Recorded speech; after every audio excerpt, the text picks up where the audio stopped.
नमस्कार, newsletter with Rakesh Ranjan में आपका स्वागत है। आज बात 18वीं लोकसभा के दौर में शोषित पीड़ित जनता की भूमिका की। इसका बेबाक विश्लेषण किया है डॉक्टर राम कविंद्र ने। डॉक्टर राम कविंद्र समकालीन चिंतन पत्रिका के संपादक हैं। तो डॉक्टर साहब लिखते हैं कि मंत्रिमंडल के गठन और विभागों के बंटवारे के बाद नरेंद्र मोदी के नेतृत्व में एनडीए सरकार का तीसरा कार्यकाल शुरू हो गया। पिछले दो कार्यकालों में भाजपा के पूर्ण बहुमत के कारण घटक दलों को मंत्री पद मोदी की कृपा से मिला था। उन सरकारों के कटु अनुभव और इस बार जदयू और तेलुगु देशम पार्टी की बैसाखी पट्टी की सरकार की मजबूरी से उत्पन्न उम्मीद के बीच उलझन की स्थिति बनी हुई है। आगे क्या होगा? जनतंत्र की लड़ाई आगे बढ़ेगी या तानाशाही के सामने हार जाएगी? ये अहम सवाल है। इन सवालों के जवाब कई कारकों के बीच क्रिया प्रतिक्रिया के संतुलन पर निर्भर है। इन बातों को समझने के लिए अतीत और वर्तमान स्थिति में अंतर पर गौर करना बेहतर होगा। मोदी राज के पिछले कार्यकाल में भाजपा बहुत मजबूत थी और विपक्ष उतना ही कमजोर व विखंडित। वहां तो विपक्ष का नेता तक नहीं था और विपक्षी दलों में एकजुटता के धागे बहुत कमजोर थे। इस बार ये दोनों बातें खत्म हो गई हैं और विपक्ष इंडिया गठबंधन के बैनर को बचाए रखने और संघर्ष करने के लिए प्रतिबद्ध भी नजर आ रहा है। दूसरी ओर भाजपा के जितना कमजोर होने की उम्मीद की जा रही थी वह अब तक उतना कमजोर नहीं साबित हुई है। याद कीजिए, उसकी एक बैसाखी जदयू ने 3 मंत्रालय मांगे थे, मिले केवल 2। उन्होंने जिन विभागों की मांग की थी उनमें से एक भी नहीं मिला। तेलुगु देशम पार्टी को 4 मंत्री पद तो मिले हैं, लेकिन महत्वपूर्ण विभाग एक भी नहीं। अब सारी जोड़ आजमाइश लोकसभा अध्यक्ष पद पर होने वाली है। अगर भाजपा ने उन्हें अध्यक्ष पद नहीं दिया तो क्या वे अपना उम्मीदवार खड़ा करेंगे? यह पहली परीक्षा की घड़ी होगी। जदयू और तेलुगु देशम पार्टी के नेताओं ने मौन धारण कर भले ही सस्पेंस पैदा कर दिए हों, लेकिन महाराष्ट्र में राकपा और शिवसेना के नेता अजित पवार और एकनाथ शिंदे मुखर हो गए हैं। अजित पवार की नाराजगी है कि प्रफुल्ल पटेल, जो पहले कैबिनेट मंत्री रह चुके हैं, अब स्वतंत्र प्रभार के साथ राज्य मंत्री बनने का अपमान क्यों झेलेंगे। एकनाथ शिंदे की नाराजगी है कि हमारे 7 सांसद होने के बावजूद राज्य मंत्री पद क्यों, जबकि हमसे कम सांसद वाली पार्टियों के नेताओं को कैबिनेट का दर्जा दिया जा चुका है। इन सब के बीच एक नया कारक भी उभर कर सामने आ रहा है, वह है आरएसएस और भाजपा के बीच मतभेद। इन दिनों भाजपा नेताओं के अहंकार, चुनाव में घटिया शब्दों के प्रयोग, विपक्ष को दुश्मन समझने की नीति और मणिपुर में भड़की हिंसा पर आरएसएस के सरसंघ चालक मोहन भागवत काफी मुखर आ रहे हैं।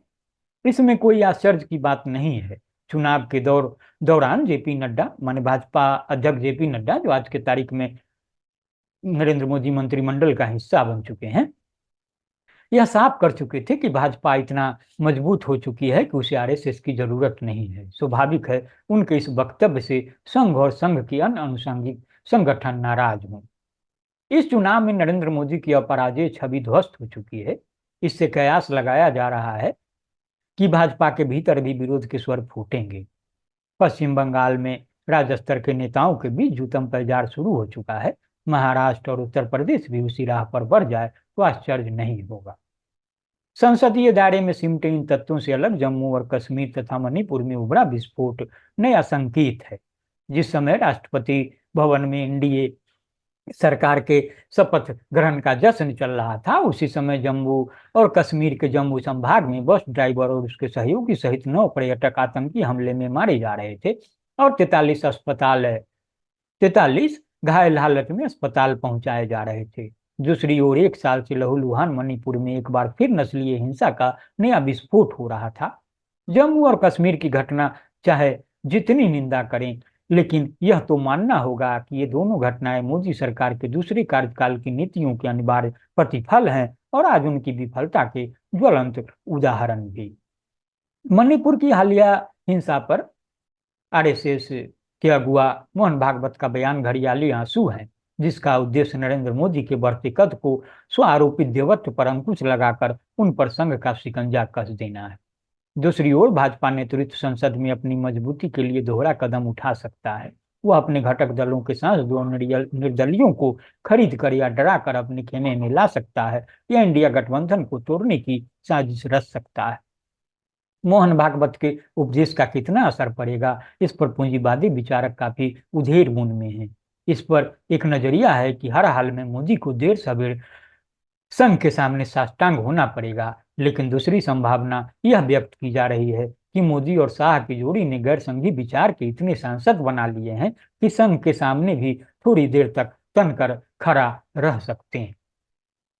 तो डॉक्टर राम कबीर कहते हैं कि समग्रता में अब भविष्य की स्थिति पर गौर करें तो फिलहाल यही संकेत मिलता है कि एनडीए के घटक दल भाजपा की मनमानी पर अंकुश लगाने में तब तक अक्षम साबित हो रहे हैं अब तक अक्षम साबित हो रहे हैं। इस स्थिति में सबसे बड़ी उम्मीद विपक्षी एकता पर टिकती है और इसकी पहली परीक्षा हरियाणा और महाराष्ट्र के विधानसभा चुनाव में होगी।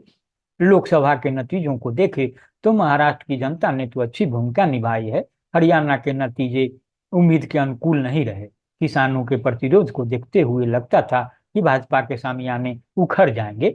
इसके कारणों की विस्तृत चर्चा चुनाव की समग्र समीक्षा संबंधी लेख के लिए छोड़ दिया जाए। इस बीच लोकसभा सत्र के दौरान विपक्ष के तेवर से भविष्य की एक झलक मिलेगी, लेकिन असली और अंतिम लड़ाई तो सड़क पर होनी है और क्रांतिकारी शक्तियों के नेतृत्व में होनी है। उसकी तैयारी के संदर्भ में उनकी भूमिका इस प्रकार तय की जा सकती है।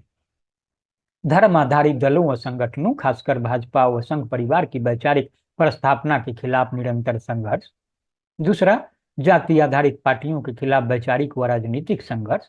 तीसरा, मजदूरों को वर्ग चेतना से लैस कर संगठित करना और किसानों तथा सभी उत्पीड़ित समूहों में के संघर्ष में उतरना। इस बीच सभी स्वतः स्फूर्त संघर्षों में अपनी राजनीतिक शर्त पर सक्रिय भागीदारी निभाना। तो संक्षेप में हम इतना ही कह सकते हैं कि अनवरत संघर्ष के अलावा कोई विकल्प नहीं। इस बार का संघर्ष पहले से ज्यादा मुखर और मजबूत होना चाहिए। तो बहरहाल आप इसे संजीदगी से सुने और गुने और अपनी प्रतिक्रिया से मुझे जरूर अवगत कराएं। लाइक करें, शेयर करें और अगर आपने अब तक न्यूज़लेटर विद राकेश रंजन को सब्सक्राइब नहीं किया है तो सब्सक्राइब भी करें, दूसरों को भी सब्सक्राइब के लिए प्रेरित करें। नमस्कार।